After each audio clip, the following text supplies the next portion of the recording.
Exam ടിവിയുടെ പുതിയൊരു വീഡിയോയിലേക്ക് എല്ലാവർക്കും സ്വാഗതം.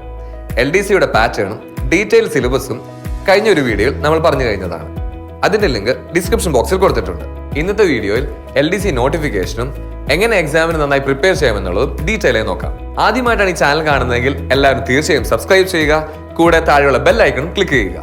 LDC exam mock test practice ചെയ്യാനുള്ള ആപ്പ് നിങ്ങൾ തീർച്ചയായും ഡൗൺലോഡ് ചെയ്യുക. ഡിസ്ക്രിപ്ഷൻ ബോക്സിൽ എക്സാം ആപ്പിന്റെ ലിങ്ക് അവൈലബിൾ ആണ്.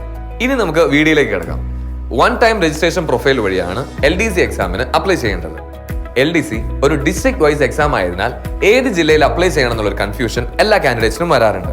മിക്ക കാൻഡിഡേറ്റ്സും ചെയ്യാറുള്ള ഒരു കാര്യം അപേക്ഷകർ കുറവുള്ള, അതായത് കോമ്പറ്റീഷൻ കുറവുള്ള ജില്ലകളിൽ അപ്ലൈ ചെയ്യുക എന്നുള്ളതാണ്. എന്നാൽ ഈ ട്രെൻഡ് എല്ലാവരും ഫോളോ ചെയ്യുന്നത് കൊണ്ടും അപേക്ഷകൾ വളരെ കുറവുള്ള ജില്ലകളിൽ റാങ്ക് ലിസ്റ്റിനനുസരിച്ച് ആ കാലയളവിൽ നടത്തുന്ന നിയമനങ്ങൾ വളരെ കുറവായിരിക്കും എന്നുള്ളത് കൊണ്ടും നമ്മൾ പ്രതീക്ഷിക്കുന്ന ചുരുങ്ങിയ സമയത്തിനുള്ളിൽ ജോലി ലഭിക്കാനുള്ള സാധ്യത കുറവാണ്. സപ്പോസ് മറ്റൊരു ജില്ലയിൽ നമ്മൾ അപ്ലൈ ചെയ്തു, എക്സാം പാസ്സായി എന്നിരിക്കട്ടെ, ചുരുങ്ങിയത് 5 വർഷമെങ്കിലും ആ ജോലിയിൽ അതേ ജില്ലയിൽ തുടരേണ്ടി വരും. ഇതെല്ലാം കൺസിഡർ ചെയ്യുമ്പോൾ നമ്മുടെ സ്വന്തം ജില്ലയിൽ തന്നെ അപ്ലൈ ചെയ്യുന്നതായിരിക്കും ഏറ്റവും നല്ലത്. നമ്മുടെ സ്വന്തം ജില്ലയിൽ തന്നെ ജോലി ലഭിക്കുക എന്നുള്ളത് തന്നെയായിരിക്കുമല്ലോ നമ്മുടെ എല്ലാവരുടെയും ലക്ഷ്യം. SSLC അടിസ്ഥാന യോഗ്യതയുള്ള LDCക്ക് ഏജ് ലിമിറ്റ് എന്നുള്ളത് ജനറൽ കാറ്റഗറിയിൽ 18 തൊട്ട് 36 വയസ്സ് വരെയാണ്. ഏജിൽ റിലാക്സേഷൻ ഉണ്ട്. OBCക്ക് 39 വയസ്സ് വരെയും SC ST കാർക്ക് 41 വയസ്സ് വരെയും അപേക്ഷിക്കാം. അടുത്തത് സാലറി എങ്ങനെയെന്ന് നോക്കാം. 19,000 മുതൽ 43,600 വരെയാണ് സാലറി സ്കെയിൽ. മറ്റ് അലവൻസുകളെല്ലാം ചേർത്ത് തുടക്കത്തിൽ തന്നെ 24,650 രൂപ കയ്യിൽ കിട്ടും. LD ക്ലർക്ക് പരീക്ഷയിൽ മികച്ച വിജയം ലഭിക്കാനായി വേണ്ടത് ശരിയായ പ്രിപ്പറേഷൻ തന്നെയാണ്.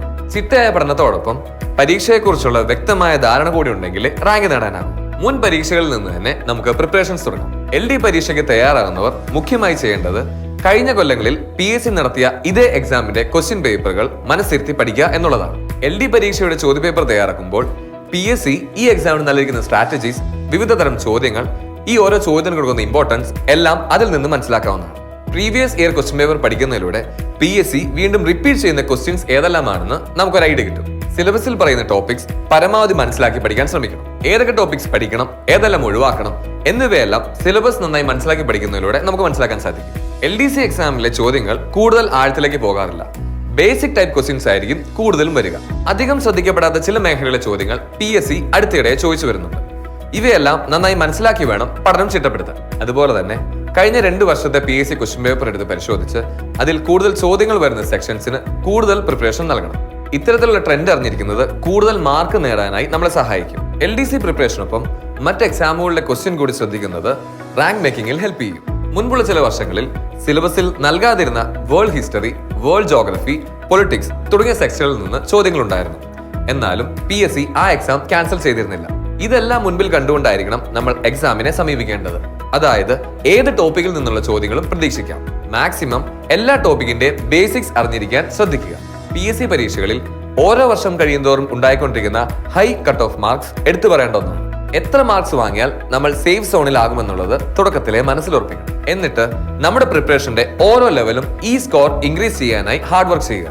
ഇത് മാത്രമല്ല, മുൻ പരീക്ഷകളിലെ ട്രെൻഡുകളിൽ നിന്ന് ഒരു കാര്യം നമുക്ക് ഉറപ്പിക്കാം. 75 മുതൽ 80 മാർക്കിനുള്ളിലാണെങ്കിൽ നമ്മൾ സേഫ് സോൺ ആണെന്ന് ഉറപ്പിക്കാം. പ്രത്യേകിച്ച് ടൈറ്റ് കോമ്പറ്റീഷൻ നടക്കുന്ന ജില്ലകളിൽ.